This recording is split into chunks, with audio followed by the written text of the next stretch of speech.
بسم اللہ الرحمن الرحیم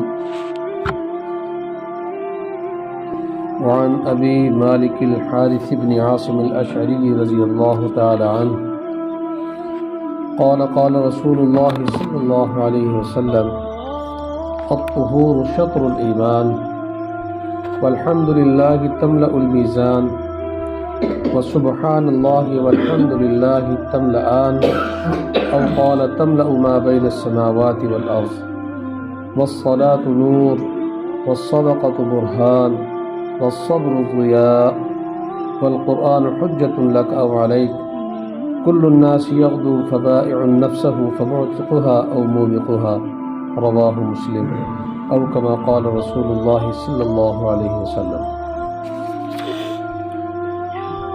حضرت حارث بن عاصم اشعری رضی اللہ تعالیٰ عنہ سے روایت ہے، فرماتے ہیں کہ رسول اللہ صلی اللہ علیہ وآلہ وسلم نے ارشاد فرمایا کہ پاکیزگی ایمان کا حصہ ہے اور الحمدللہ یہ میزان عدل کو بھر دیتا ہے، اور سبحان اللہ اور الحمدللہ یہ دونوں بھر دیتے ہیں، یا تملأ کا لفظ بولا کہ یہ بھر دیتے ہیں اس چیز کو جو آسمان و زمین کے درمیان ہے، اور نماز نور ہے، اور صدقہ دلیل ہے، اور صبر یہ روشنی ہے، اور قرآن یا تو تیرے حق میں گواہی دینے والا ہوگا او علیکا یا تیرے خلاف گواہی دینے والا ہوگا۔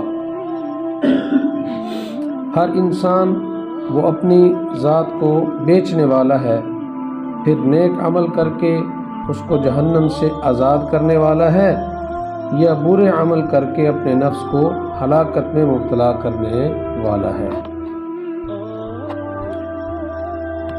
یہ حدیث پاک گویا جوامع الکلم میں سے ہے کہ اس کا ہر ایک جملہ اپنے اندر بہت بڑا مفہوم اور بہت بڑا مطلب وہ سموئے ہوئے ہے۔ مختصراً میں آپ کے سامنے عرض کرتا ہوں، رسول اللہ صلی اللہ علیہ وآلہ وسلم نے ارشاد فرمایا کہ الطہور شطر الایمان، کہ پاکیزگی ایمان کا حصہ ہے۔ شطر کا مطلب حصہ بھی ہوتا ہے اور شطر کا ایک مطلب نصف بھی ہوتا ہے، یعنی پاکیزگی نصف ایمان ہے، یہ ایمان کا حصہ ہے۔ عام طور پہ صفائی نصف ایمان ہے، یہ اس کا ترجمہ کیا جاتا ہے۔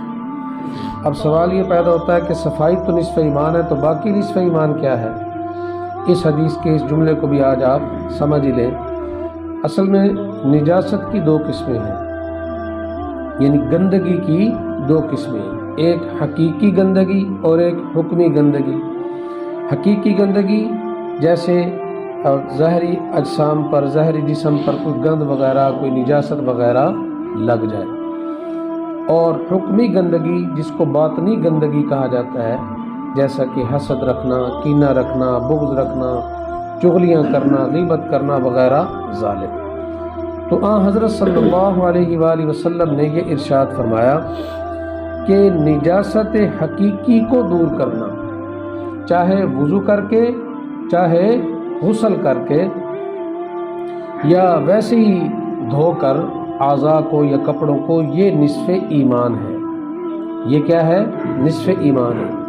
اور جو نجاست حکمی ہے، جیسا کہ باطنی نجاستیں ہیں، جیسا کہ میں نے عرض کیا کہ کینہ، بغض و عداوت وغیرہ ذالک، یہ دوسرا نصف ہے۔ تو گویا کہ اپنے ظاہر کو تو ہم پانی وغیرہ ڈال کر صاف کر لیتے ہیں، تو یہ ایمان کا نصف ہوا، اور جب ہم اپنے باطن کو بھی صاف کر لیں گے تو یہ پورا ایمان ہوگا۔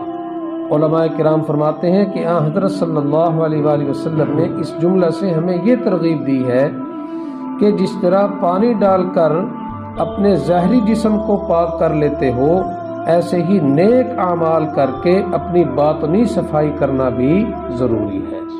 تو ایمان تب مکمل ہوگا جب ظاہر بھی پاک ہوگا، جب باطن بھی پاک ہوگا۔ اور بعض علماء کرام فرماتے ہیں کہ طہور سے مراد ہے نماز۔ طہور سے کیا مراد ہے؟ نماز ہے، یعنی الطہور شطر الایمان، کہ نماز نصف ایمان ہے۔ نماز کیا ہے بھائی؟ نصف، یعنی اگر ایمان کو تقسیم کیا جائے تو آدھا ایمان کیا ہے بھائی؟ نماز ہے، اور باقی تمام احکامات وہ آدھا ایمان ہے۔ اس لیے فرمایا کہ روز محشر کے جہاں گداز بود اولی پرسش نماز بود، قیامت والا دن جو جانوں کو پگھلانے والا ہوگا، سب سے پہلی جو پوچھ گچھ ہوگی وہ کس کی ہوگی بھائی؟ نماز کی ہوگی۔ تو یہ نماز اتنا اہم ہے۔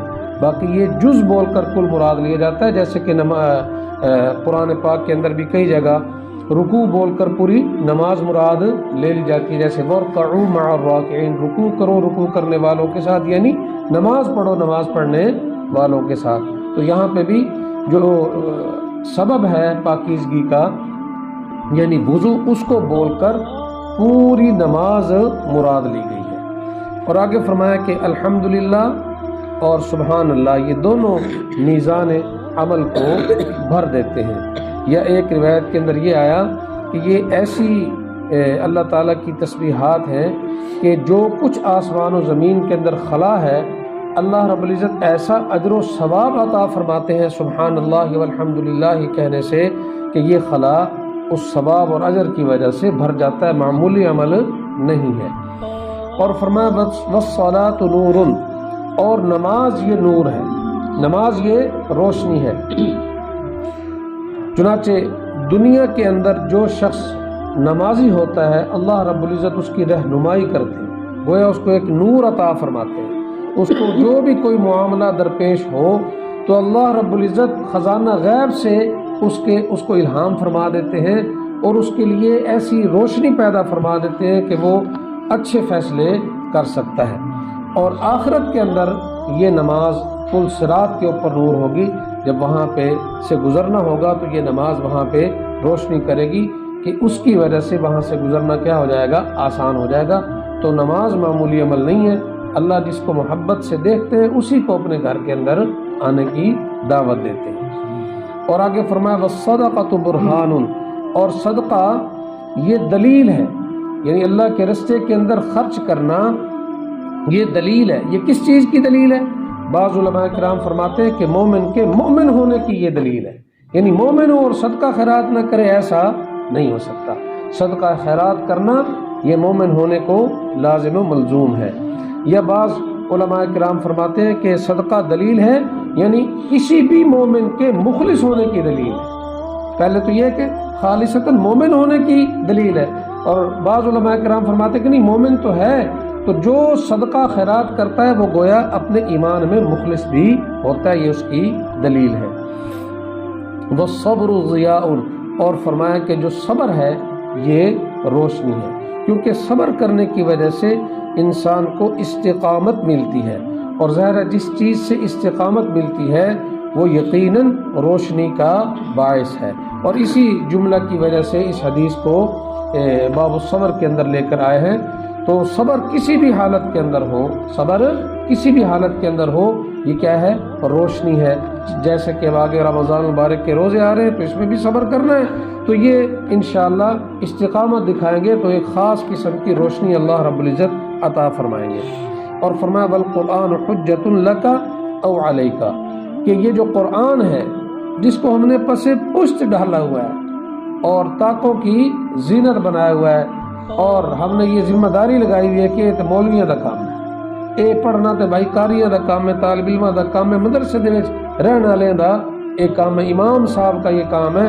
نہیں بھائی، یہ خالی امام صاحب اور ان لوگوں کا کام نہیں ہے، یہ سب کا کام ہے جس نے اللہ کے نبی صلی اللہ علیہ وآلہ وسلم کا کلمہ پڑھا، ان سب کا یہ کام ہے کہ یہ قرآن پڑھیں۔ تو اللہ کے نبی صلی اللہ علیہ وآلہ وسلم نے فرمایا بالقرآن حجۃ لک او علیک، کہ قرآن یہ ایک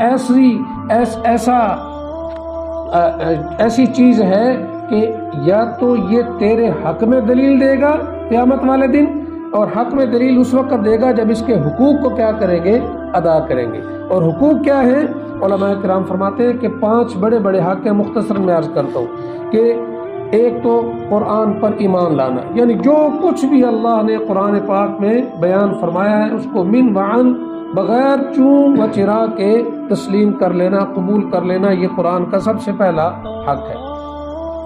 اور نمبر 2، اس قرآن کریم کی تلاوت کرنا، اس قرآن کریم کم از کم سال میں 2 قرآن تو بندے کو ختم کرنے چاہیے۔ اور نمبر 3، اس کو نہ صرف یہ کہ اس کی تلاوت کرنا بلکہ اس کو سمجھنا، یا تو خود جا کے باقاعدہ زانوِ تلمس طے کریں اور خود پورا قرآن پاک کو پڑھیں اور سمجھیں، اس کا ترجمہ پڑھیں، اس کی تفسیر سمجھیں، اور اگر اتنا ٹائم نہیں ہے تو ان لوگوں کے پاس بیٹھیں جو اس کو سمجھتے ہیں، جو آپ کو سمجھا سکتے ہیں۔ اور نمبر 4، نہ صرف یہ کہ اس کو پڑھنا سمجھنا بلکہ پھر اس کے اوپر عمل پیرا بھی ہو جانا۔ اور نمبر 5، پھر جو اس کی تعلیمات آپ کو اللہ جل شانہ کی طرف سے عطا ہوئی ہیں ان تعلیمات کو آگے پہنچانا۔ یہ قرآن کے 5 بڑے بڑے حق ہیں۔